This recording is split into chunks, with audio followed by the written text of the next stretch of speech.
And with us now is Greg Laurie. He is the author of a new book out called Johnny Cash, The Redemption of American Icon. Pastor Laurie, I know you're a very busy man, but apparently you like to keep even busier. You had a biography or spiritual biography about Steve McQueen, and now you have this one about Johnny Cash. Why are you deciding to write these books? Yeah, it's an interesting thing, John. I didn't set out to write this book on Johnny.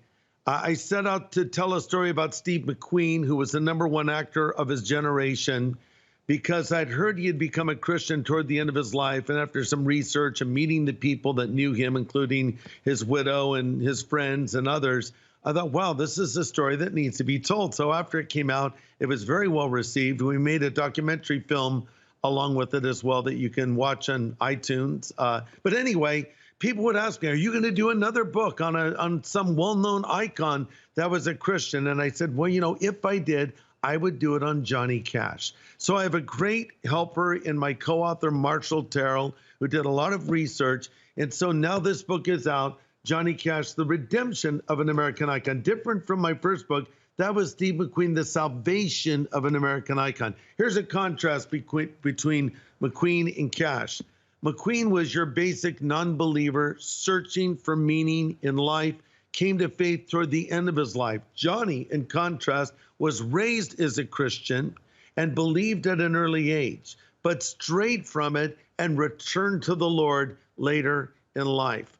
So Johnny was literally raised picking cotton, and it was backbreaking, very difficult labor there in Arkansas. He had an older brother named Jack he was very close to, and if people saw the film Walk the Line, starring Joaquin Phoenix and Reese Witherspoon, they'll remember this accident his brother had, which resulted in his death, dramatically impacted Johnny's life because he looked up to his older brother. Johnny had a very harsh, austere father named Ray, who actually said after his son died, Johnny's brother, he said, God took the wrong son.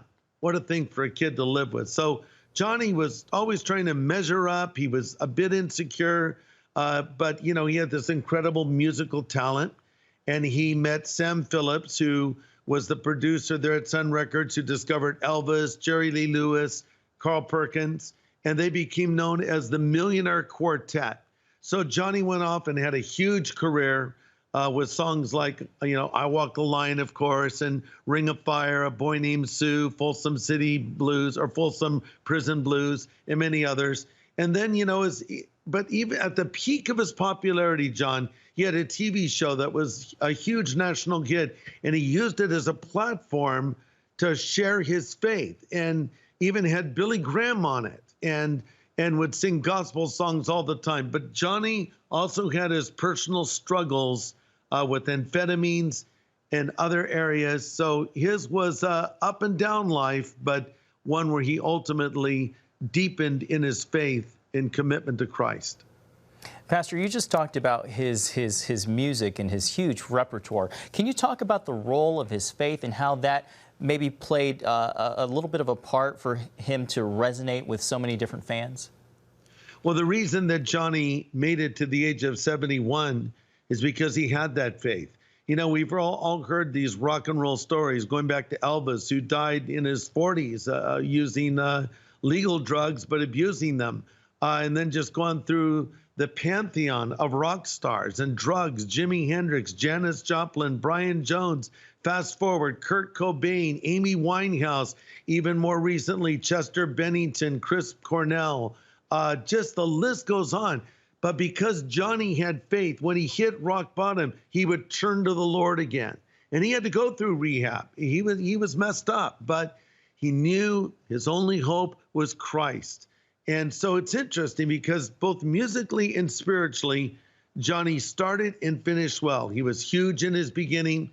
I would say he had a career slump toward the middle and the end. He was rediscovered by a producer named Rick Rubin, who had produced a bunch of rock acts. And he got Johnny recording again, stripped down without the big giant band and all the singers, just Johnny and his guitar. And I'll tell you, Johnny Cash and his guitar was a thing to behold because no one had that voice like Johnny. He was called the voice of America. You know, there was just something about the tonality of it, and there was an authenticity there people trusted that voice. And it's funny, when Rick Rubin did a series of records with Johnny that spanned the last 10 years of his life that were called American Recordings, he was discovered by basically the baby buster generation, Generation X. They thought he was a hero, like coming out of the pages of history. They were in awe of him. And he had his debut at a club called the Viper Club in LA, owned by Johnny Depp. So, you know, he sort of had this resurgence and won MTV awards. And so it just was an incredible thing. So he started and ended strong spiritually, musically rather, and he started and ended strong spiritually. As he got older, his health was not good, and his wife, June, would nurse him, and much to his shock, she died before he did, and it was devastating to him. But Johnny persisted on, and an interviewer asked him, well, Johnny, has it affected your faith? He said, I have an unshakable faith. And so that's really presented in this book, his faith, how his faith sustained him, how his faith literally saved him, how Christ saved him. And if there's hope for a guy like Johnny Cash, there's hope for everyone. And Pastor Greg Laurie, where can people find your book? Well, you can order it at Amazon.com, probably at a bookstore near you. It's out there now, and it's available August 20th.